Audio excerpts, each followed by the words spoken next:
Shalom teman-teman semua ya, selamat malam. Kita kumpul lagi untuk mendengarkan dan diskusi juga, share dari buku Grace Revolution bab yang ke-16. Ya, ini luar biasa banget ya kalau kita bisa menerimanya dan tahu siapa identitas kita di dalam Kristus. Ya, ini kuasa identitas. Ya, kalau kita bilang Grace Revolution, kita mau menjalani atau menikmati, mengalami kuasa hidup berkemenangan. Nah, ini kuncinya. Ya, hidup dengan hari-hari yang baik seperti bab yang sebelumnya kita dengar.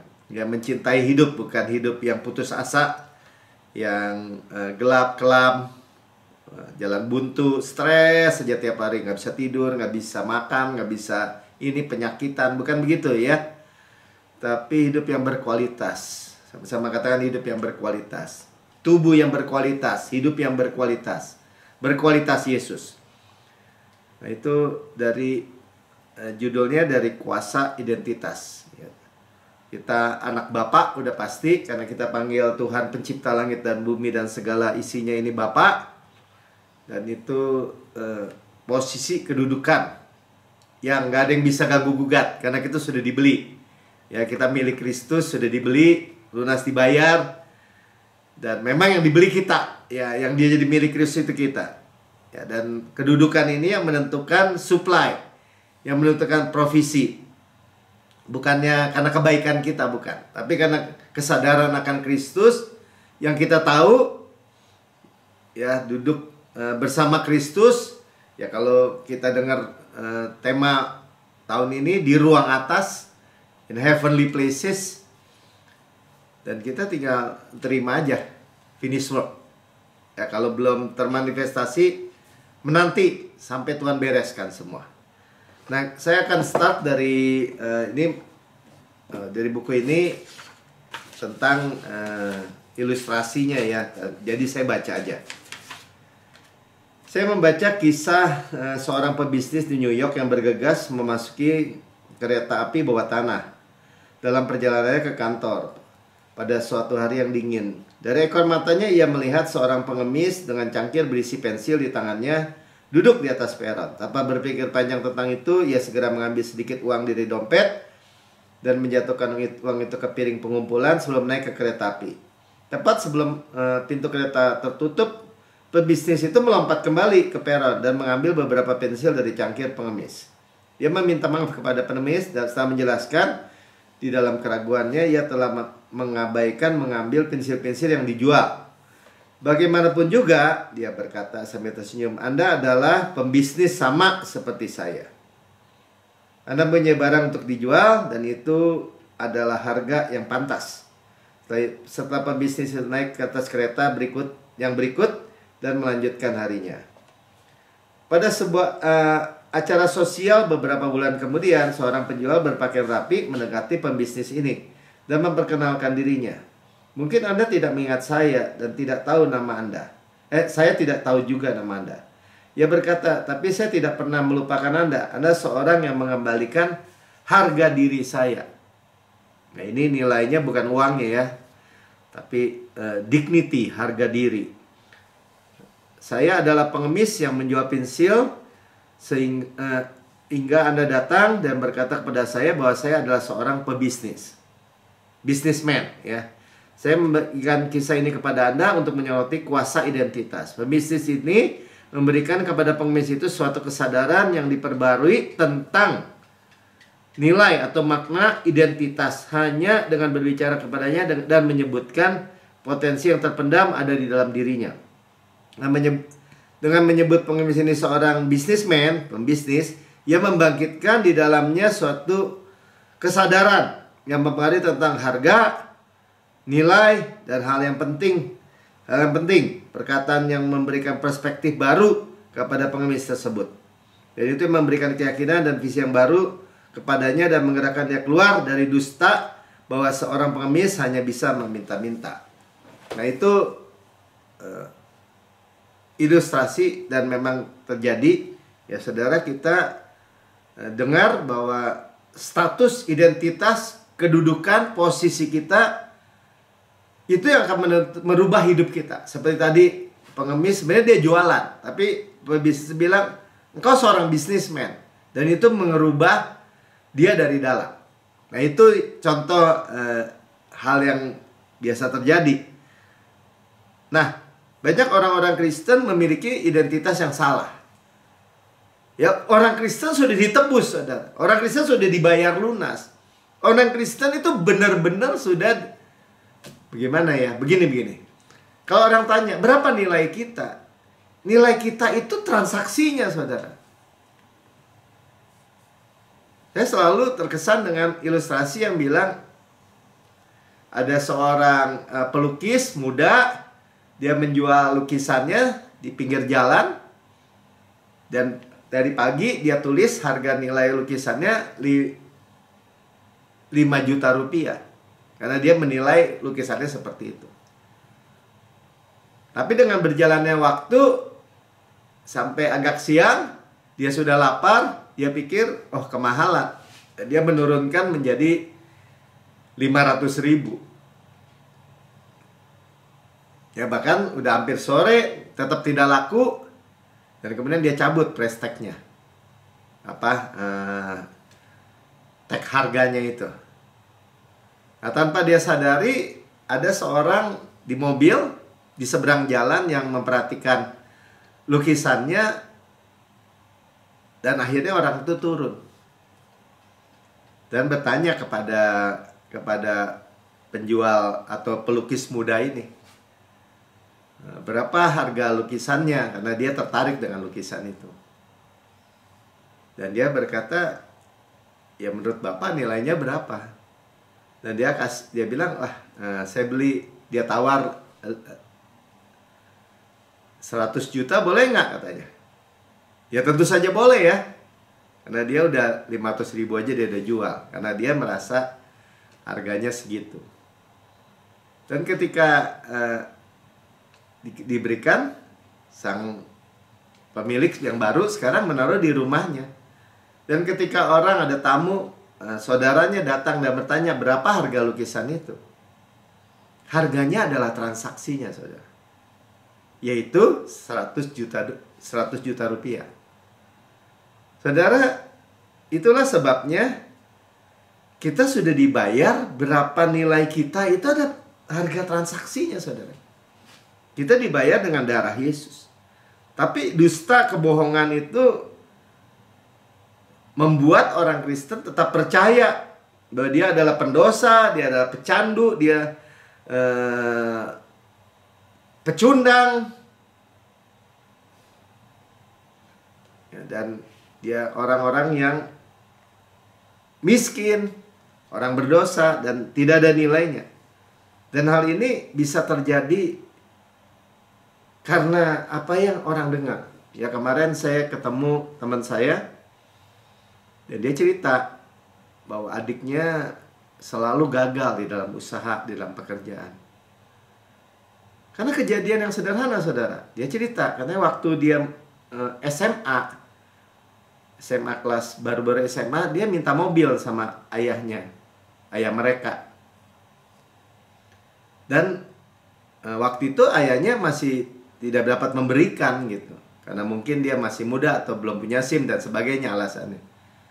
Tapi dia begitu marah, dan dia berkata, saya sebenarnya nggak minta dilahirkan gitu. Nah, bapaknya murka, dan kamu jadi orang yang tidak akan berhasil. Nah, dikutukin begitu, saudara, dan itu terjadi. Nah, itu contoh identitas yang rusak gitu. Kamu orang yang tidak akan pernah berhasil. Dan itu terjadi, saudara. Ya, ada orang lain, teman juga, yang waktu muda sama-sama di satu gereja, ya, dan sekarang suaminya tempat satu kuliah dulu.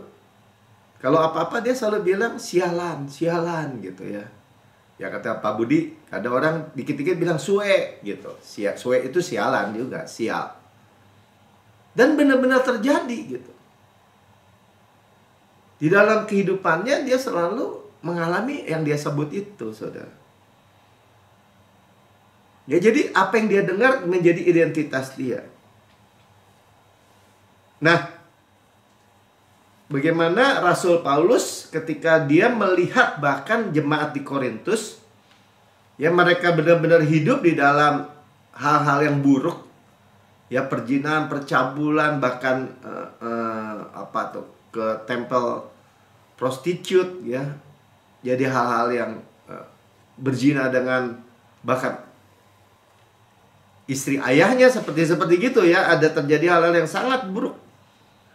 Tapi bagaimana, apa yang mereka diingatkan? Saya mulai dari 1 Korintus 6 ayat 15. Paulus mengingatkan kebenaran. Tidak tahukah kamu bahwa tubuhmu adalah anggota Kristus? Karena mereka emang orang Kristen. Jadi diingatkannya kebenaran aja. Jadi kamu nggak tahu, kamu tuh anggota tubuh Kristus, dia bilang. Kalau kita sering dengar ya, Kristus kepala, kita tubuh. Kita daging Kristus, tulang Kristus. Di dalam perjamuan kudus. Akan kau ambilkah anggota Kristus untuk menyerahkan kepada percabulan? Sekali-kali tidak kan? Gitu ya. Jadi ingetin, kemudian dipertanyakan. Ya nggak apa-apa. Nah, kalau selanjutnya ayat 19 sampai ayat 20. Atau tidak tahukah? Ingat dong gitu. Jadi apa yang kita ingat, apa yang status kita, bahwa tubuhmu adalah bait Roh Kudus yang diam di dalam kamu. Jadi bukan alih-alih bukannya dituduh sebagai ini mah orang berdosa, perzina, neraka tempat kamu. Ya.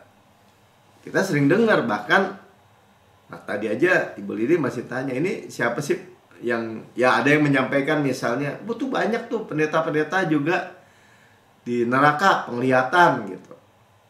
Ya mungkin aja karena pendeta hanya jabatan. Tapi maksudnya kita tahu maksudnya. Ini pendeta aja dimasukin neraka sama Tuhan seolah-olah gitu. Bagaimana kamu gitu. Jadi seorang suruh fokus kepada dirinya sendiri, bukan karena karya Yesus.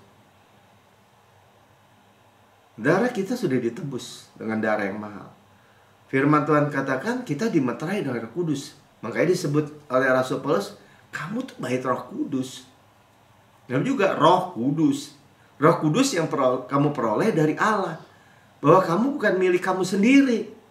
Jadi cuman Paulus mengingatkan, saya bukan milik saya sendiri. Roh Kudus silakan mengubah saya dari dalam keluar. Saya milikmu. Bukan hanya hal-hal tadi perilaku, kecanduan, dosa, tapi juga hal-hal yang Roh Kudus punya. Sukacita, damai sejahtera, hikmat, ya, dan apalagi kasih karunia, semua berkat, semua janji. Bahwa kamu bukan milik kamu sendiri. Berarti kita adalah milik Kristus. Sama-sama katakan, saya adalah milik Kristus. Ya, ayat 20, sebab kamu telah dibeli, dikatakan lagi ya, dan harganya telah lunas dibayar. Transaksinya tadi. Jadi kalau saudara mau menyadari saja, sederhana aja, berapa nilai saudara? Mungkin orang tua saudara bilang, kamu mah anak gak pernah berhasil. Mungkin orang lain di luar sana, itu mah orang pecundang. Mungkin ada orang lain yang bilang, ini mah orang bodoh, nggak akan berhasil hidupnya. Selama masih di luar, kutuk tanpa alasan tidak akan kena. Tapi kalau kita lihat bahwa kita sudah dibeli dengan nilai transaksinya, berapa nilai kamu? Nilai saya adalah transaksinya. Seharga darah Yesus. Korbannya adalah Yesus untuk beli saya dan saudara. Karena itu muliakan Allah dengan tubuhmu. Tuhan, muliakan dirimu Tuhan dalam diri saya. Bukan kita saudara. Bukan ini jadi tuntutan kita. Bukan. Kita udah milik Kristus dikatakan. Itu identitas kita. Identitas kita lah yang akan menentukan perilaku kita. Percaya benar pasti menghasilkan kehidupan benar. Walaupun progresif. Kehidupan benar yang progresifnya. Bukan Kristen progresif yang kita lagi dengar ya. Itu mah universalism. Dia nggak percaya karya Yesus kalau begitu. Karena Yesus mesti turun dari surga ke bumi untuk mati di kayu salib. Barang siapa percaya memperoleh hidup yang kekal. Kalau yang nggak percaya, ya sudah berada di dalam hukuman. Sudah berada karena semua manusia telah berbuat dosa dan telah kehilangan kemuliaan Allah. Kebaikan atau kesalehan manusia hanya seperti kain kotor. Termasuk kita, termasuk semua orang. Karena itu Tuhan bayar. Tapi ketika kita terima, kita milik Kristus. Amin. Nah itulah sekarang kita melihat. Kita didudukan bersama Kristus. Kita udah tahu kan. Di tempat yang tinggi. Kita juga sering dengar. Ya bahwa kita itu duduk dalam lindungan yang maha tinggi. In the secret place of the Lord's most high. Maha tinggi. Dalam naungan yang maha kuasa. Tempat yang tinggi. Ya, Mazmur 91. Tapi kita nggak baca. Kita melihat ayat-ayat yang ini. Ya, Ulangan 28 ayat 13. Tuhan akan mengangkat engkau menjadi kepala dan bukan menjadi ekor. Akan tetap naik dan bukan turun. Di dalam Kristus itulah kita itu jadi kepala dan bukan ekor. Jadi bagaimana? Ya percaya kita yang benar. Ya tapi Pak, belum terjadi. Kita percaya. Manifestasinya dalam perjalanan. Dan di dalam perjalanan itu kan perlu waktu. Kita diberikan kesabaran Kristus, ketekunan Kristus.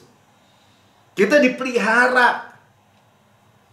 Kalau orang masih menghina, ya biarin aja. Nggak bisa apa-apa, saudara. Kita milik Kristus. Itu status. Ini Ulangan bicara tentang berkat atau kutuk ya. Kita dengar bahwa kita sekarang di bawah berkat. Hanya ada berkat dan berkat. Nggak ada kutuk sama sekali. Bahkan status orang tuh kadang-kadang dia ditakut-takutinnya kutuk keturunan bahkan. Orang tuanya, nenek moyang yang bikin, yang nyembah berhala, yang terlibat okultisme, perdukunan. Iya, kita anak bapak kita. Atau cucunya kakek kita. Tapi sekarang kita sudah dibeli oleh Yesus. Kita anak Yesus. Salah masuk kutuk-kutuk penyakit. Kutuk-kutuk darah tinggi, darah rendah, gula darah, sakit jantung, sakit paru-paru, sakit apa aja. Oh ini sakit generatif Pak, kata dokter. Terus percaya gitu. Ya kita yang lihat generatif kita adalah Yesus. Yesus punya sakit ginjal, punya sakit jantung, punya sakit darah tinggi, darah rendah, gula darah. Nggak ada, saudara. Sebagaimana di surga, demikian saya di bumi sekarang ini. Gimana Pak terimanya? Ya perkatakan. Saya terima Tuhan.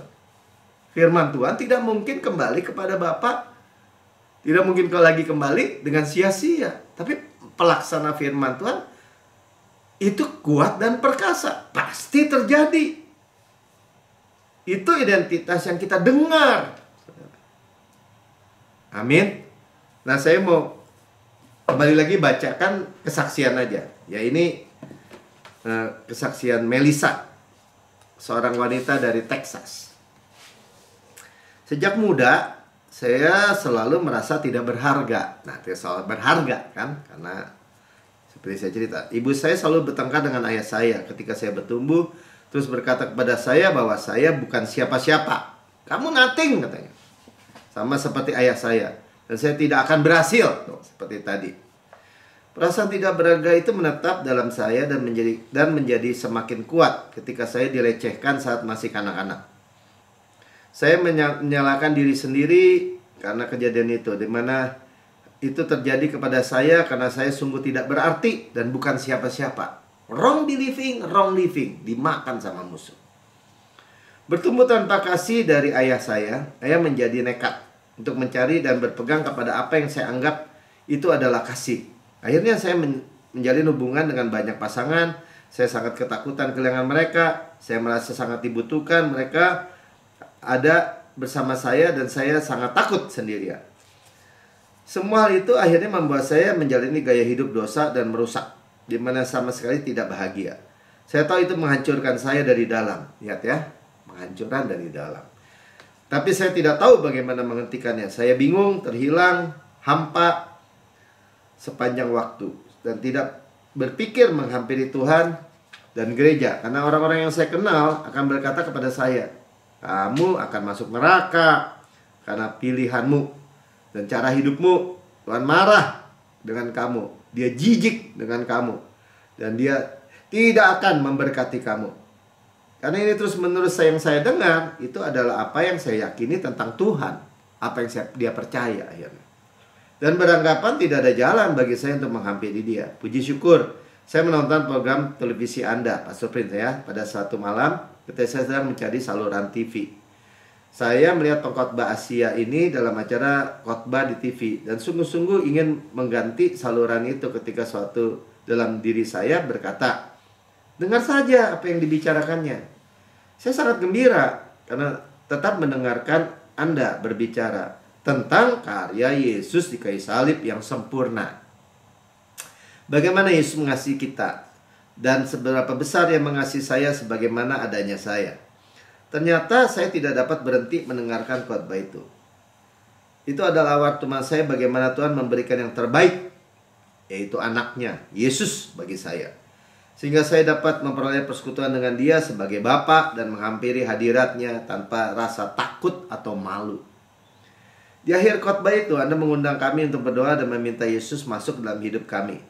Jika kami belum pernah melakukannya, saya memanjatkan doa itu dan berkata kepada Tuhan, Tuhan, aku membutuhkan Engkau dan aku membutuhkan pertolongan-Mu. Aku tidak tahu bagaimana mengubah diriku sekarang, tapi aku tahu bahwa Engkau akan menolongku. Hanya Engkau yang dapat menolongku keluar dari gaya hidup ini.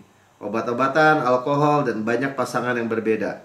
Ada sebuah hubungan yang harus aku tinggalkan sekarang.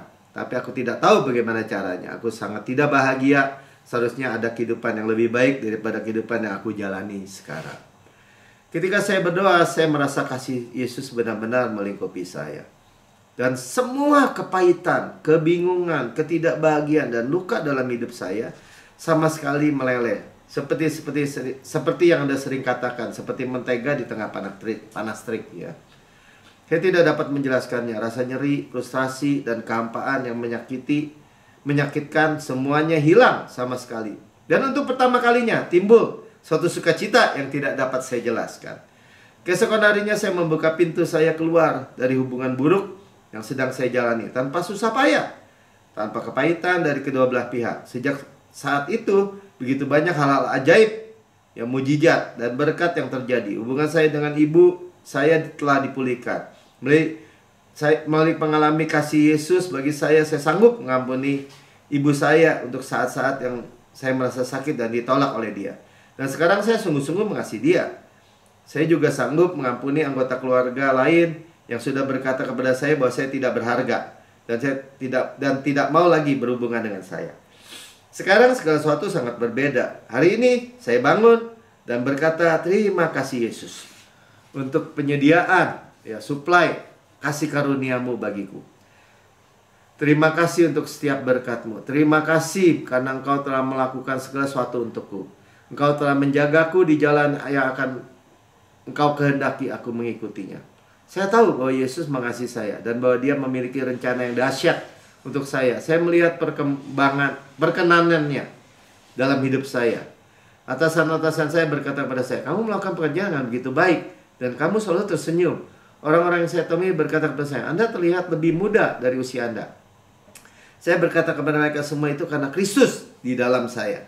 Sekarang saya merasakan, ketika saya merasa sedikit takut tentang keadaan atau situasi hidup saya ingat untuk menyerahkan semua kekhawatiran saya kepada Tuhan. Saya memasang iPod saya untuk mendengarkan khotbah-khotbah Anda.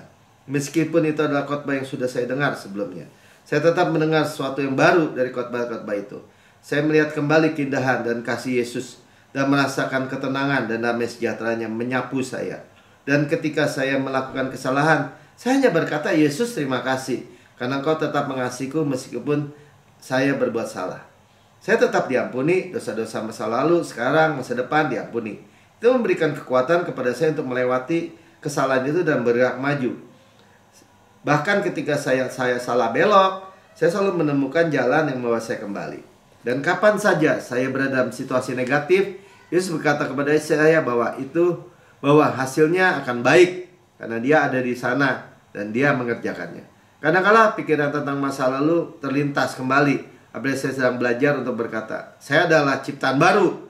Saya adalah kebenaran Allah di dalam Kristus. Itu bukan tentang apa yang saya sudah perbuat, tapi apa yang Yesus telah perbuat. Cara ajaib, pencobaan yang menahan saya dalam masa lalu telah kehilangan semua cengkeramannya. Itu serasa seperti saya sebelumnya tidak pernah hidup dalam gaya hidup yang merusak. Hari ini hidup saya menyaksikan bahwa Bapa mengasihi dan menyelamatkan. Lebih penting lagi, perubahan terjadi tanpa susah payah. Itu sebab itu semua oleh kasih karunia Yesus. Itu tidak ada hubungannya dengan kuasa kehendak saya, tetapi kuasa ilahi Kristus yang bekerja di dalam saya. Terima kasih Pastor Fred, karena menyikapkan keindahan dan kasih Yesus kepada saya. Saya merasa sangat dikasih oleh Dia. Dan saya sangat bersyukur oleh karyanya yang sempurna di kayu salib. Luar biasa ya saudara ya, kita udah sering dengar kasih karunia justru mengubah orang dari dalam keluar. Yesus nggak menolak orang-orang yang gagal, orang-orang bahkan terjerat dosa. Yesus tidak anti. Ya, sehingga pemimpin-pemimpin agama tuh mengejek. Jadi saudara kalau sudah berkata dituduh dalam hidup, dalam tuduhan, dalam tekanan, dalam kegagalan, bahkan sekarang gitu ya, selalu datang gitu kepada Yesus karena ada darahnya. Tidak ada lagi penghukuman barang siapa yang dalam Kristus. Dan seperti Melisa tadi, kita nggak dibiarkan Yesus di dalam siklus kegagalan itu. Ya, kita orang berdosa memiliki kuasa untuk keluar dari penjara dosa. Keluar aja. Amin. Ya, Matius 11 ayat 19. Kemudian anak manusia datang, ia makan dan minum. Mereka berkata, ya orang-orang Farisi, imam-imam, ahli Taurat, ya, lihatlah, ia seorang pelahap dan peminum, sahabat pemungut cukai dan orang berdosa. Tapi hikmat Allah dibenarkan oleh perbuatannya. Tuhan punya hikmat. Ya, dia dikatakan bahwa sahabatnya, ya, sahabat orang berdosa. Ya, bukan orang agamawi. Ya, Tuhan serok yang paling bawah, saudara. Dia mengejar orang berdosa, pecandu yang dalam perbudakan. Kalau saudara mendengar rekaman YouTube, saudara orang yang dikasih oleh Yesus. Yesus bayar saudara. Dalam keadaan apapun saudara saat ini. Ya, jadi nggak ada penghukuman lagi, nggak ada kutuk di dalam Kristus. Roma 8 ayat 3. Sebab apa yang tidak mungkin dilakukan hukum Taurat atau agamawi, legalistik, agamawi, tidak berdaya oleh daging. Jadi tuntunan malah membangkitkan dalam daging rupa-rupa keinginan, kata Rasul Paulus. Alkitab bilang gitu. Dan itu kenyataannya telah dilakukan oleh Allah. Jadi dari atas Tuhan kirim anaknya, Tuhan yang mengerjakannya dengan jalan mengutus anaknya sendiri ke dalam daging, ya, sebagai manusia yang serupa dengan daging, ya, dikuasai dosa karena dosa. Jadi bukan karena buat dosa. Yesus jadi dosa bukan karena buat dosa atau di dalam dirinya ada dosa atau dikatakan melakukan dosa. Bukan. Ya karena dosa siapa ya? Dosa ya kita. Dia telah menjatuhkan hukuman, ya, dia telah menjatuhkan hukuman atas dosa di dalam daging. Jadi dosa sudah dihukum. Dosa saudara dan saya sudah dihukum. Nah, ini identitas yang kita harus miliki yang terpenting. Identitas baru dan benar dalam Kristus. Hati nurani saya sempurna karena korbannya sempurna. Saya adalah kebenaran Allah di dalam Kristus. Saya adalah ciptaan baru. Itu identitas, saudara. Hukum Taurat nggak bisa. Orang kembali lagi dibawa ke bawah penghukuman nggak bisa. Ditakut-takutin lagi nggak bisa tetap. Malah membangkitkan. Malah tadi dikatakan, bahkan dalam kesaksian itu, Melisa itu mau ke gereja aja dia udah tahu bakalan dituduh gitu. Nggak bisa. Jadi prakteknya setiap kali, setiap waktu saya adalah kebenaran Allah di dalam Kristus. Ya berkatakan aja, saya adalah kebenaran Allah di dalam Kristus. Karena Tuhan sudah menjatuhkan hukuman atas dosa di dalam daging, di dalam tubuh Kristus tadi. Karena dia sudah menjadi daging, serupa dengan daging, nah, jadi manusia. Sudah dihukum, sama-sama saya katakan. Dosa sudah dihukum. Masa lalu, masa kini, masa depan, selama-lamanya. Sudah dihukum. Saya adalah kebenaran Allah di dalam Kristus. Itu identitas. Nah, sehingga semua janji-janji, semua berkat, ya, semua perlindungan, semua terobosan, itu menjadi milik kita gitu. Ini penting sekali, saudara. Jangan mau dibohongin orang. Wah, ini mah Kristen apa tuh disebutnya, Injil kemakmuran gitu. Padahal yang ngomong mobilnya banyak, rumahnya besar. Ya biarpun pendeta juga kalau ngomong gitu, ayo jual dong semua hartanya, bagikan kepada orang miskin, coba. Kan dia nggak lakukan begitu. Kalau kita dengan identitas kita, anak raja, didudukan bersama Kristus, saya katakan, saya mau dikenal sebagai orang yang diberkati. Gitu, saudara. Karena lawannya berkat itu kutuk, saudara. Nggak mau. Dan posisi kita itu, saya didudukan bersama Kristus. Kristus di dalam saya di dalam Kristus selama-lamanya. Itu yang menentukan supply. Kedudukan kita, posisi kita yang menentukan provisi. Kenapa seluruh backup surga, seluruh milik Kristus menjadi milik kita? Karena kita dijadikan sama, satu dengan Kristus. Itulah identitas yang luar biasa, berkat. Ya, sebagaimana Yesus di surga, demikian saya di bumi. Yesus di surga layak terima kuasa. Saya juga. Dan kekayaan, dan hikmat, dan kekuatan, dan hormat, dan kemuliaan, dan berkat. Demikian saya di bumi sekarang ini. Kristus sehat, saya sehat. Tuhan bilang, kamu terima damai sejahtera. Hanya Pastor Pin sampaikan hari Minggu. Kalau kita tetap dalam damai sejahteranya, kita nggak bisa sakit. Tuhan bilang begitu. Gak usah bilang, ya Pak, buktinya sakit. Nggak perlu kita berdebat atau berjuang untuk sakit. Buktinya, nggak pakai buktinya. Kebenarannya. Amin. Amsal 10 ayat 6. Berkat ada di atas kepala orang benar. Sama-sama katakan, berkat ada di atas kepala orang benar. Saya adalah kebenaran Allah di dalam Kristus. Benar kan? Saya adalah kebenaran Allah di dalam Kristus. Ya kan itu Bapak yang ngomong. Tuhan yang ngomong dan saya percaya. Kalau kan dibilangin ya, membenarkan orang fasik, menyalahkan orang benar, dua-duanya kekejian bagi Tuhan. Membenarkan orang fasik, kalau orang di luar Yesus kita bilang, itu orang benar juga pasti masuk surga. Kan ada pendeta bilang gitu kan. Oh, kalau orang baik itu masuk neraka, saya mendingan ikut dia. Ya itu kan stupid, saudara. Sebaliknya, saudara, dikatakan saudara kebenaran Allah dalam Kristus. Wah enggak, saya orang berdosa, Dulu kita orang berdosa, sekarang kita udah ditebus milik Kristus. Memang jadi terkutuk tuh kalau orang benar kita sebut orang berdosa. Ya tapi kan kita pas salah, Pak. Tetap aja. Sekarang tidak ada lagi penghukuman barang siapa di dalam Kristus. Karena ketika saudara bilang, saudara layak dihukum, saudara, saya tanpa sadar berkata bahwa Yesus harus bisa dihukum lagi gitu. Padahal dia katakan sudah selesai. Jadi kita katakan, mulut kita berkata, saya adalah kebenaran Allah dalam Kristus. Amin. Ya, luar biasa ya. Karena percaya benar ini pasti menghasilkan kehidupan benar. Saudara, saya nggak panjang lebarkan. Saudara yang mendengar di rekaman YouTube, saudara berkata, saya mendengar kabar baik dan saudara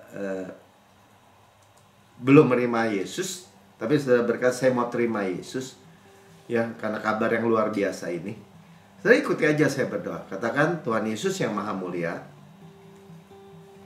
saya menerima Engkau sebagai Tuhan dan Juru Selamat pribadi saya.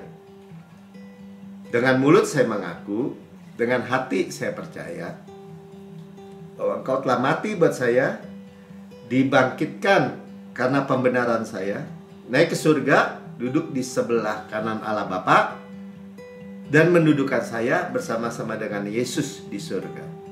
Surga adalah rumah saya. Saya didudukkan bersama Yesus di tempat yang maha tinggi. Saya adalah kebenaran Allah di dalam Kristus. Saya menerima identitas yang baru. Saya ciptaan baru. Hidup saya Yesus. Dari dalam keluar merubah. Di dalam nama Tuhan Yesus. Amin.